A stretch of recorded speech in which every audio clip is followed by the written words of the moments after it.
Olá, meu querido irmão, minha querida irmã, eu desejo que a paz do Senhor Jesus venha sobre você agora e sobre a sua família, hoje e sempre. Amém? Eu sou o pastor Antônio Júnior e pela graça de Deus nós estamos aqui, irmãos, para buscarmos ao Senhor. Olha, eu fico tão feliz porque nós estamos construindo a nossa casa sobre a rocha.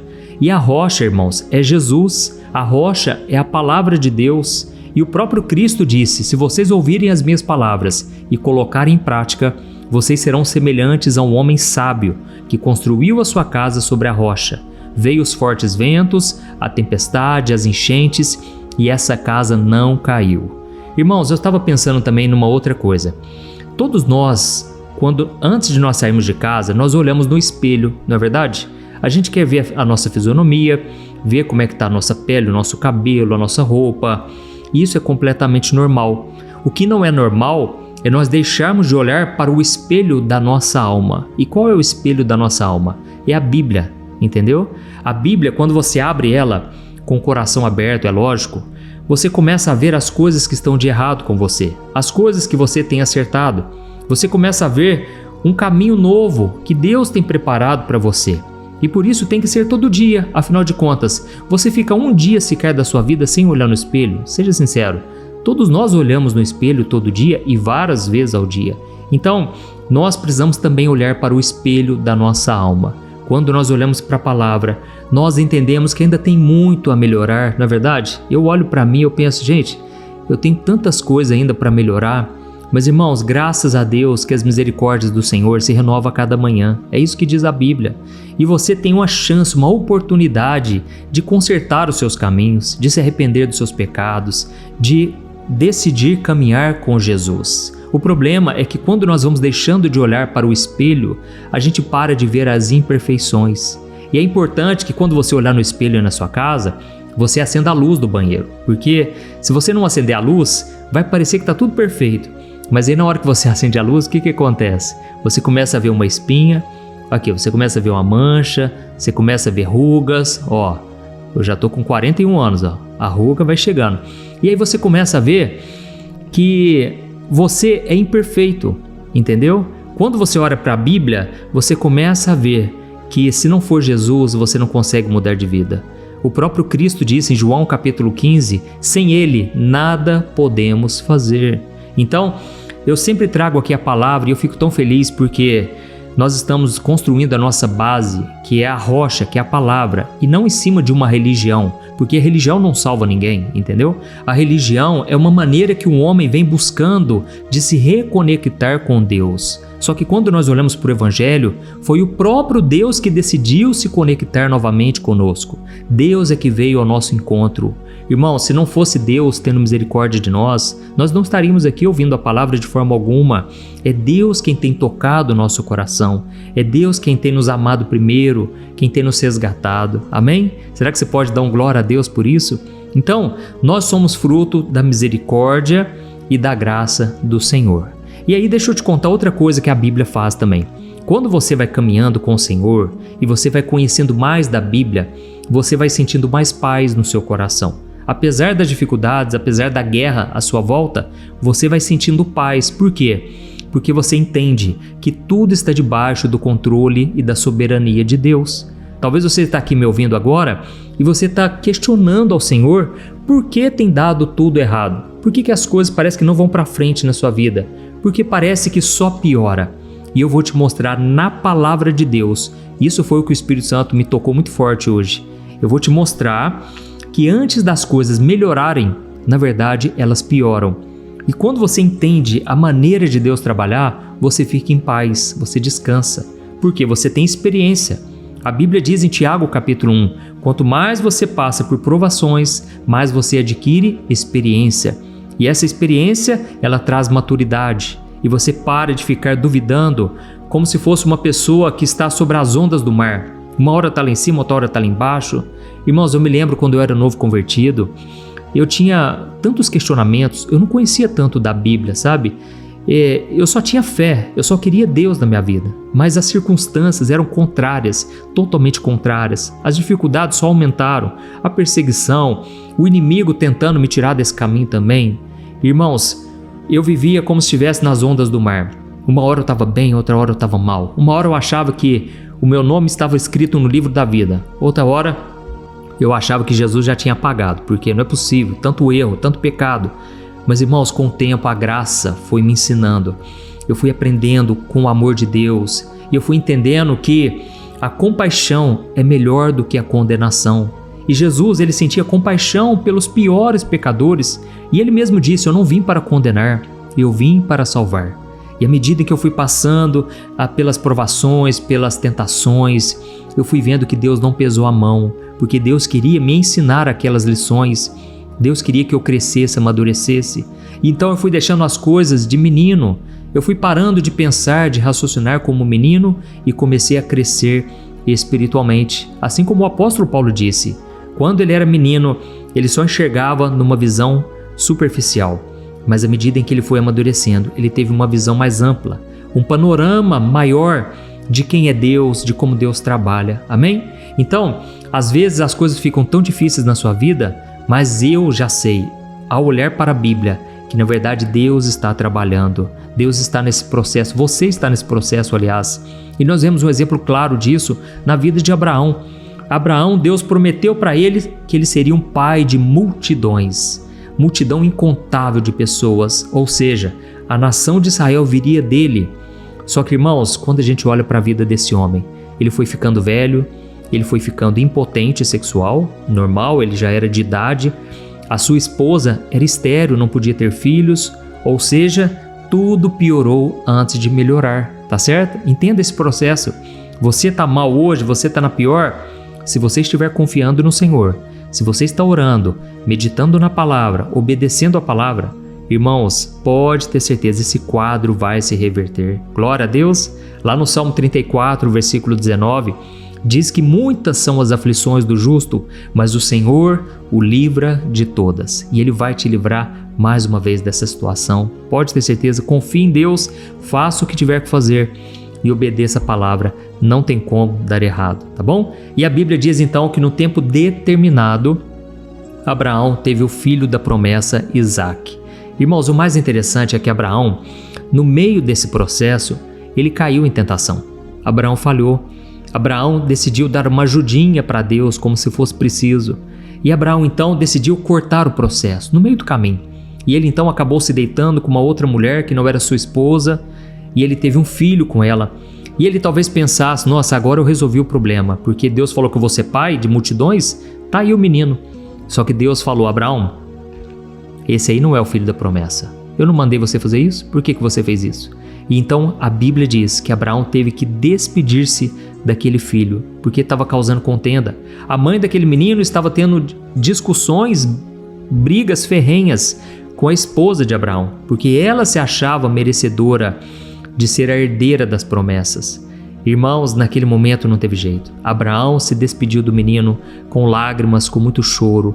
Da mesma forma, quando nós tentamos apressar o processo de Deus na nossa vida, a gente age pela carne. E depois, irmãos, para voltar para a presença de Deus é doloroso. Precisamos renunciar ao pecado. Tudo aquilo que um dia criamos vínculo, mas que não era parte da promessa de Deus. Era parte da nossa carne, da nossa vontade humana, da nossa própria força, entendeu? Então eu creio que o Espírito Santo já começou a trabalhar no seu coração aqui, mas eu quero me aprofundar numa palavra para você hoje, uma palavra específica, que eu tenho certeza, hoje o Espírito Santo toca no seu coração, amém? Antes de começarmos, só vou pedir para você clicar no botão embaixo do vídeo e inscrever-se. Você vai ver que aí do lado vai aparecer um sininho. Clica nesse sininho e selecione a opção todas, para você não perder os próximos vídeos que eu colocar. Olha, todo dia, 5 horas da manhã, eu faço a oração da manhã e 6 horas da noite, a oração da noite, para nós encerrarmos o dia na presença do Senhor. Amém? Glória a Deus. Então eu quero começar te contando algo que talvez você já tenha percebido. Muitas vezes parece que as coisas pioram antes de melhorar. Lembra do que eu falei lá no começo? Lembra do exemplo de Abraão? E por que será que isso acontece? Será que Deus se esqueceu de nós ou será que Deus não se importa? De jeito nenhum, irmãos. A Bíblia nos mostra diversos exemplos de homens e mulheres que enfrentaram dificuldades tão grandes que parecia que o problema era impossível de resolver. E essa piora antes da melhora, irmãos, tem um propósito. Deus está moldando o nosso coração, nos ensinando a confiar nele e preparando o cenário perfeito para que a glória dele se manifeste e para que o nome do Senhor seja glorificado. Amém? E um dos exemplos mais marcantes que o Espírito Santo tocou no meu coração hoje é a respeito da história de Moisés e do povo de Israel. A Bíblia conta que quando Deus levantou Moisés para libertar os hebreus da escravidão no Egito, todo mundo poderia pensar que seria algo simples, seria fácil, seria rápido. Afinal de contas, Moisés estava obedecendo a Deus, Moisés estava fazendo o que Deus havia pedido. Mas, irmãos, a realidade foi muito diferente.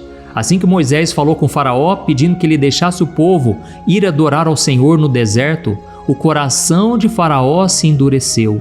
E não foi uma vez, não foi duas, foram várias vezes, porque Faraó não queria de forma alguma perder aqueles escravos. Aqueles escravos davam lucro para Faraó, aqueles escravos já estavam lá há anos e anos, irmãos. Foram 400 anos de escravidão e veio Faraó após Faraó, vários líderes e aquela situação não mudava. Talvez você está aqui me ouvindo agora e você já tem orado há tantos anos. Você pede a mesma coisa todo dia. Senhor, cura o meu filho. Senhor, salva o meu marido. Senhor, abre uma porta para mim financeira. E aí você se cansa, não é verdade? Eu não conheço os seus desafios, eu não sei exatamente o que você está passando, mas Deus conhece cada detalhe e Ele quer te mostrar que Ele não perdeu o controle. Aleluia!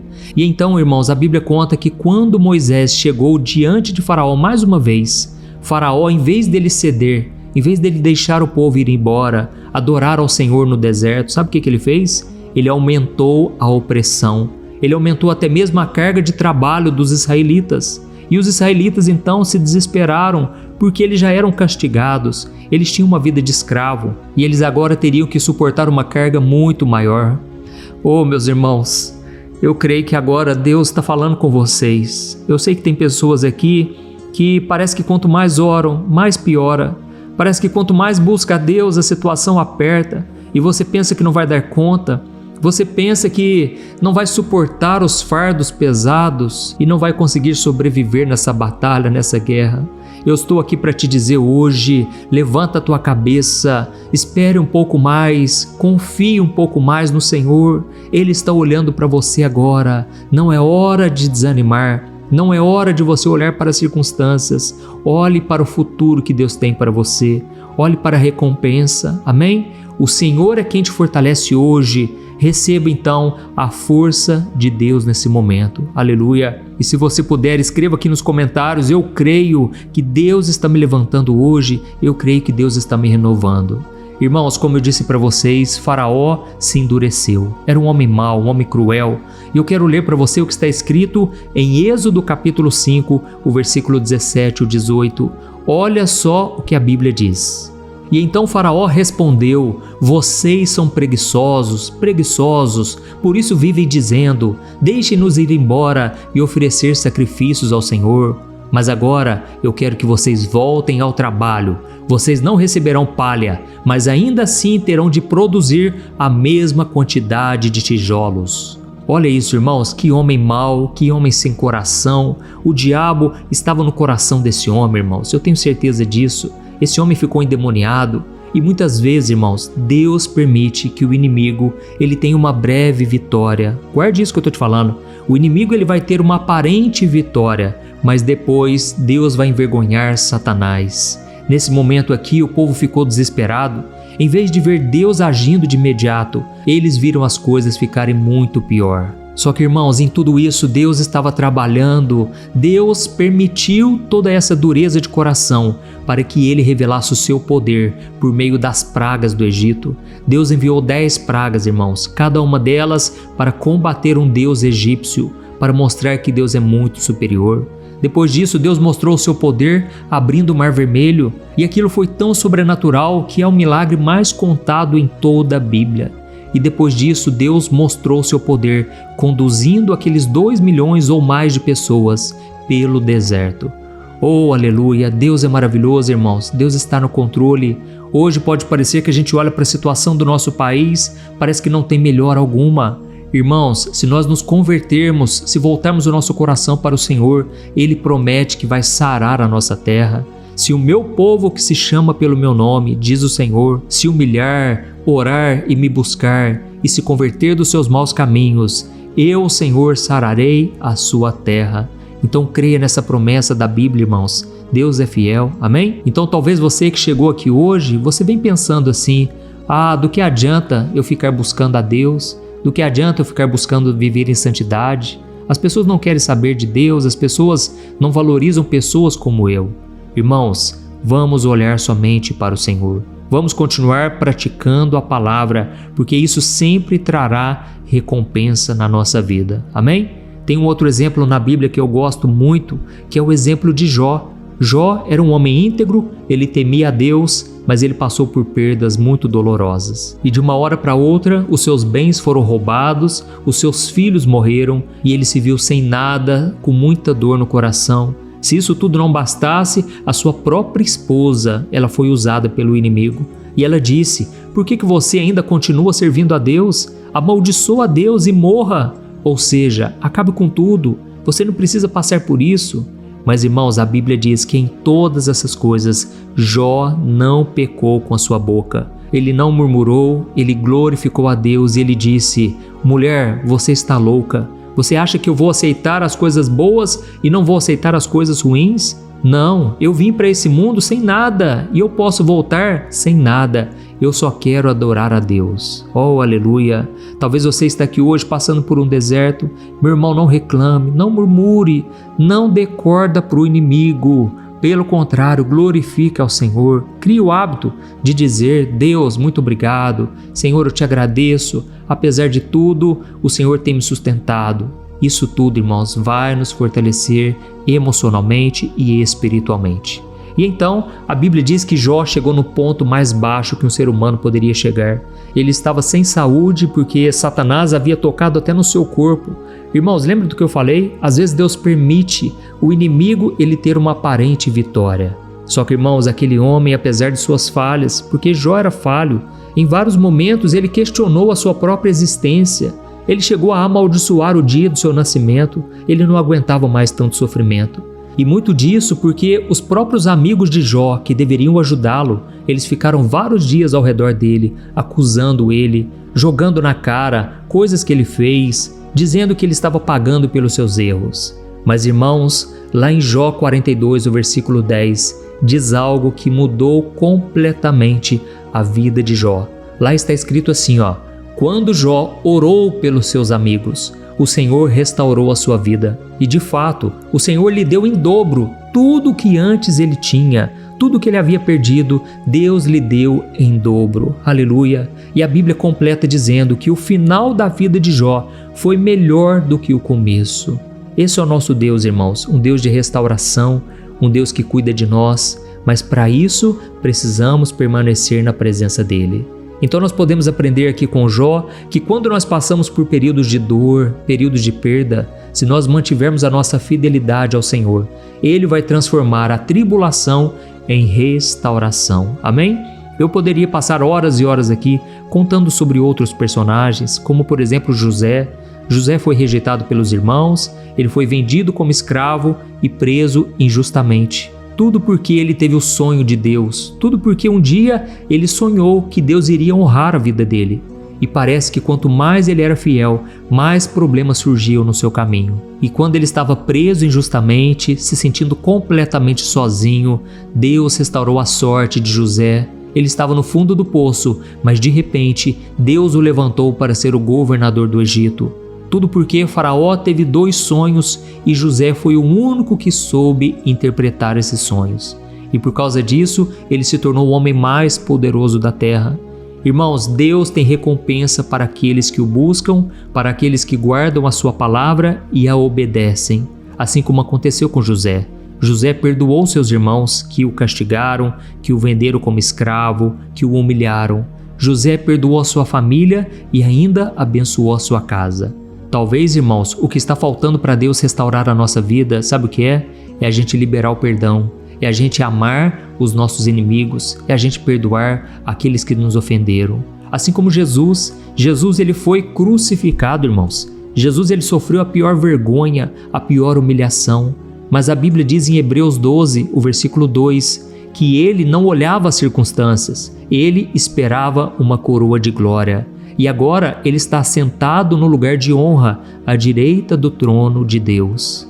Então, irmãos, a palavra de Deus ela é perfeita, ela se cumpre, custe o que custar, dure o tempo que durar, a palavra de Deus ela se cumpre. Hoje as pessoas, olha, eu sinto em falar isso aqui agora, tem pessoas que não te dão um centavo, elas não te dão R$1, você não vale nada para elas, você vale pior do que um animal, mas Deus, ele vê o seu valor.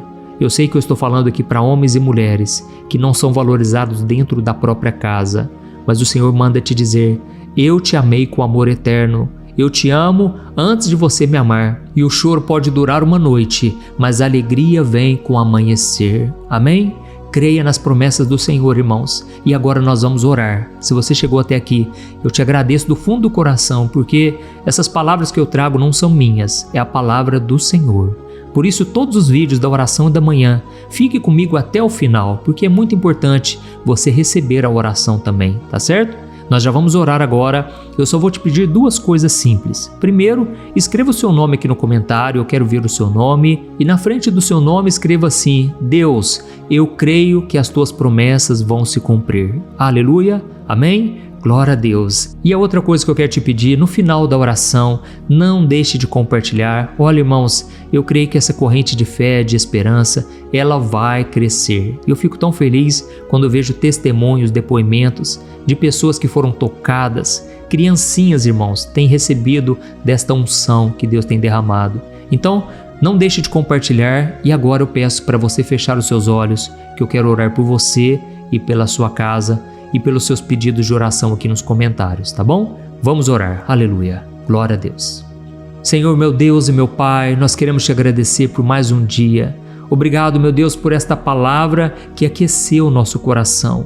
Oh, meu Pai, como nós precisávamos de uma palavra assim, meu Deus. Obrigado porque o Senhor sempre tem uma direção, o Senhor sempre tem um plano e um cuidado para cada um de nós. Nesse momento, ó Deus, eu te peço, visite cada pessoa que está orando aqui comigo, visite em cada detalhe de sua vida, em cada área que se encontra em aflição, em angústia e até mesmo em desespero. Hoje nós nos lembramos, meu Pai, de quantos exemplos a Tua palavra nos traz, de pessoas que viram a situação piorar antes do milagre acontecer. E Deus, muitas vezes nós também passamos por períodos de dor, de incerteza, sem entender o que o Senhor está fazendo, mas nós entregamos agora o nosso coração, pedindo que o Senhor fortaleça a nossa fé, para nós crermos que o Senhor é aquele que age, mesmo quando nós não estamos vendo nada de bom acontecer. Ó, meu Pai, que o Teu Espírito Santo conduza cada um de nós a uma atitude de confiança, assim como Jó, que mesmo perdendo tudo, ele não quis te culpar, mas ele declarou: o Senhor deu, o Senhor tomou, bendito seja o nome do Senhor, aleluia. Oh, meu Pai, nos dê dessa fé que não se abala diante das más notícias, mas que se apega à Tua bondade, ao Teu caráter. Nós oramos também, Senhor, para que sejamos como José, que mesmo sendo vendido, injustiçado e lançado numa prisão, ele guardou o seu coração da mágoa. Ele não deixou que a mágoa o machucasse e o mal entrasse no seu coração. Eu oro, Pai, nesse momento por todos aqueles que não são valorizados dentro de casa, todos aqueles que estão enfrentando perseguição, humilhação, vergonha. O próprio Senhor Jesus disse: se me perseguiram, vão perseguir vocês também. E Jesus completou dizendo: se querem me seguir, carreguem a sua cruz e neguem a si mesmo. Ó Deus, quantas pessoas agora estão com a cruz pesada, não estão conseguindo suportar mais, Senhor. Mas eu te peço aqui agora, faz o Teu milagre, Deus. Ajuda-nos a suportar as aflições dessa vida com a nossa confiança, com a nossa fé em Ti. Perdoa também os nossos pecados, Senhor. Se algo que nós temos feito está nos afastando de Ti, livra-nos, dá-nos força contra o pecado. Nós cremos que a Tua misericórdia é que purifica o nosso coração e que tira também toda dúvida, toda ansiedade. Nós queremos sair daqui, meu Pai, desta oração mais confiantes, seguros de que o Senhor está no controle. Eu não sei o que cada um está passando, mas o Senhor sabe, e eu creio que o Senhor já está agindo em nosso favor. Aleluia! A Tua palavra diz em Isaías 64, versículo 4, que nunca se ouviu falar de um Deus igual ao nosso, que trabalha em favor daqueles que nele esperam. Oh, meu Deus, muito obrigado por nos ouvir hoje. Muito obrigado por nos lembrar que a noite pode até ser escura, mas a Tua palavra garante que a alegria vem ao amanhecer. Nós te louvamos e te agradecemos, crendo que o milagre já começou. Em nome de Jesus, Pai, eu estendo as minhas mãos e eu te peço, abençoa o Teu povo, libera o Teu favor, libera a Tua bênção e que cada um de nós agora possamos nos sentir renovados, curados, abençoados. Em nome de Jesus que eu oro e te agradeço. Amém. Glória a Deus. Aleluia. Oi, antes de você compartilhar esse vídeo, eu quero só te fazer uma pergunta. Você tem conseguido controlar suas emoções? Você sabia que a coisa mais importante hoje em dia é você saber lidar com as suas emoções para você não ser abalado com tudo que tem acontecido à sua volta? Sabe, irmãos, eu tenho percebido que cada dia mais as pessoas, mesmo tendo fé, acreditando em Deus, elas não estão conseguindo ser felizes e ter paz de verdade. E foi pensando nisso, irmãos, que eu comecei a olhar para a Bíblia e eu entendi que homens e mulheres do passado também enfrentaram esse mesmo mal, a ansiedade. E então eu selecionei 100 histórias da Bíblia com uma linguagem fácil e simples para você entender que é possível sim vencer a ansiedade e ter uma vida muito melhor, uma vida que vai ter paz com você, com as pessoas à sua volta e principalmente com Deus, porque eu não sei se você sabe, Deus não trabalha em coração ansioso, Deus espera que você confie nele de todo o coração e por isso neste livro eu vou te apresentar ferramentas para você vencer de vez esse mal, tá bom? Então eu quero enviar no seu e-mail este livro que eu acabei de escrever, chamado Sem Ansiedade. Eu tenho certeza, depois você vai contar o testemunho do que Deus vai fazer. Irmãos, milhares de pessoas já estão sendo abençoadas com as mensagens desse livro. Então faz o seguinte, eu vou deixar o link aqui embaixo e você vai clicar nele para você adquirir e receber agora no seu e-mail. Ou então você vai acessar www.semansiedade.com.br, tá bom? Eu creio que Deus tem planos maravilhosos para a sua vida e basta você dar o primeiro passo. São mensagens simples que vão te abençoar profundamente. Deus te abençoe, eu